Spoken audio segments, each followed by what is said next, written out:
Est-ce que vous avez votre Bible? Qui a sa Bible peut balancer. Que Dieu bénisse tous ceux qui suivent à la lettre les instructions que vous recevez chaque jour ici.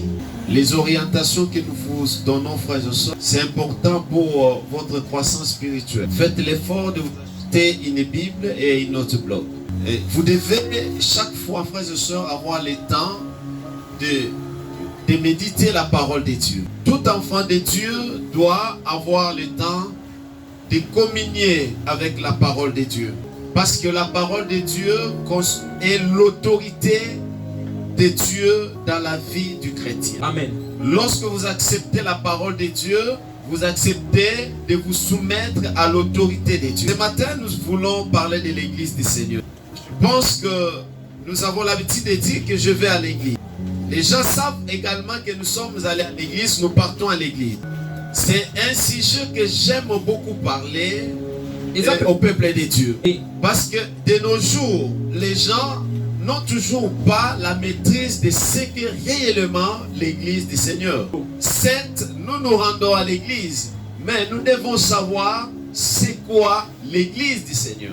Même à l'époque des disciples, il y avait, vous connaissez l'histoire d'Ananias et Saphira. Il nous parle dans le livre des Actes que tous étaient un et vivaient ensemble. Alors, quelqu'un pouvait aller vendre son champ, ramener l'argent au pied des disciples pour qu'il n'y ait pas un pauvre, qu'il n'y ait pas un démuni dans l'assemblée des enfants de Dieu. C'est ça ce qu'on appelle l'église primitive, où les gens vivaient ensemble, où il n'y avait pas de monokutuba, il n'y avait pas de toi tu es de quelle tribu, il n'y avait pas toutes ces choses au début de l'église. Et on ne regardait pas toi qu'est-ce que tu as et tout ça. Il n'y avait pas de considération des gens de leur provenance, de leur tribu ou de leur langue. Quand vous venez à mes côtés, je vous reçois comme frère et soeur. Je vous reçois tel que vous êtes. Ce n'est pas savoir si vous êtes riche, vous venez d'une famille riche ou pauvre. Je n'en ai pas besoin. Lorsque l'église a débuté, la Bible dit que tous n'étaient qu'un.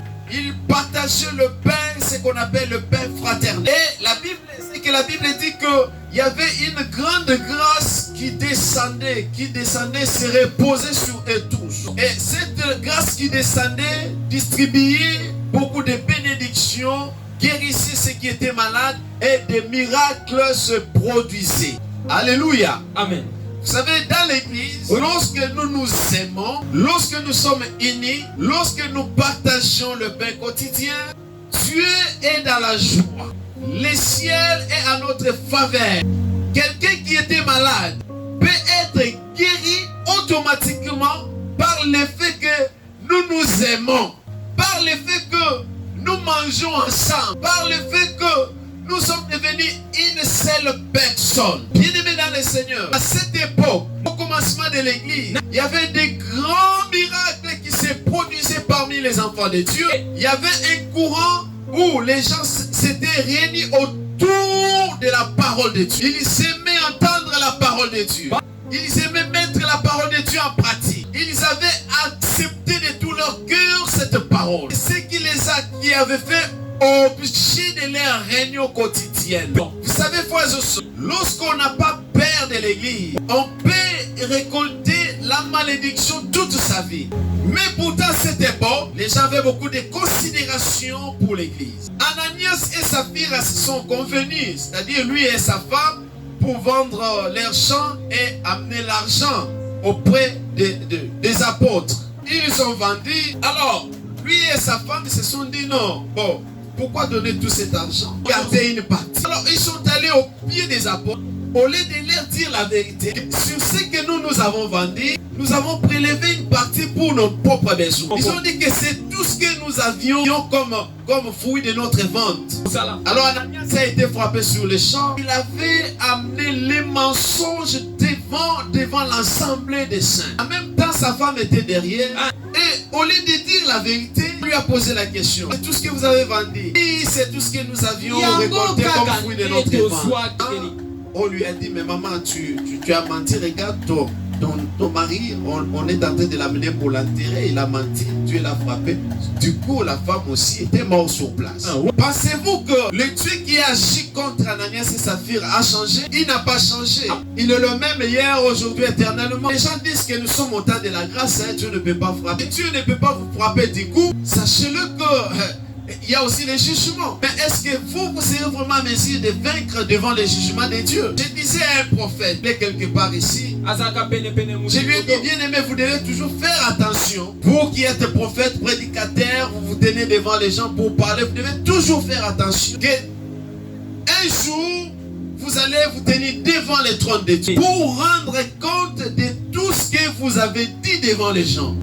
Aujourd'hui, nous avons des prédicateurs devant les pressoirs comme ça. Ils donnent les témoignages, mais avec un mensonge. En disant des choses, il fait être honoré par les gens. Il fait plaire aux gens. Il met dans le Seigneur, mes frères et sœurs. Mais ne vous constituez pas vous-même un blocage contre la bénédiction de l'Éternel. Je peux vouloir que vous soyez bénis de la part du Seigneur, mais si vous ne prenez pas garde, vous-même pouvez vous constituer un blocage de bénédiction de l'Éternel sur vous. L'Église du Seigneur est l'assemblée des saints, l'assemblée de ceux qui ont répondu à l'appel du Seigneur. Tous qui avons répondu à l'appel de Jésus, nous qui l'avons reçu comme Seigneur et Sauveur, nous constituons son église. Il a dit à Pierre, Pierre, si toi, je bâtirai mon église, je bâtirai mon assemblée. Cette assemblée est appelée à écouter la parole du Seigneur. L'église, ce n'est pas d'abord un endroit où on vient récolter les offrandes. C'est une assemblée de chrétiens.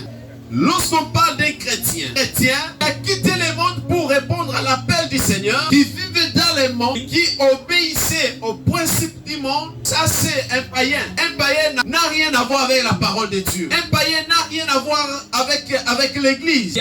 Voilà pourquoi un païen ne peut pas obéir à la parole de Dieu. Les chrétiens a quitté le monde pour répondre à l'appel du Seigneur. Tous ceux qui ont répondu à l'appel du Seigneur sont des qu'on appelle l'église du Seigneur. Assemblée de fidèles, des gens qui constituent l'unité dans la foi. Nous constituons l'unité dans la foi. Voilà pourquoi dans une église locale, nous devons mettre en pratique la parole de Dieu. Il est important de marcher conformément à la parole de Dieu. Nous sommes une assemblée de saints. Est-ce que vous avez quelque chose à la motion? Dans la vie d'un saint, on ne peut pas trouver le péché. Donc, les bénédictions des chrétiens commencent spirituellement. Du fait qu'il a obéi à Christ. Celui qui a obéi à Christ, celui qui a répondu à l'appel de Christ, c'est un homme béni. La bénédiction dans votre vie ne commence pas le jour où les pasteurs avaient prié pour vous. La bénédiction commence le jour où vous aviez pris l'engagement d'abandonner le monde pour suivre Jésus. C'est par là que la bénédiction a démarré dans votre vie. Il ne s'agit pas d'une offrande quelconque pour que vous soyez bénis. Non. Dans l'assemblée telle que nous sommes ici, nous sommes venus par convocation du Seigneur. C'est celui qui vous appelait pour demeurer en lui, pour les servir et pour être béni.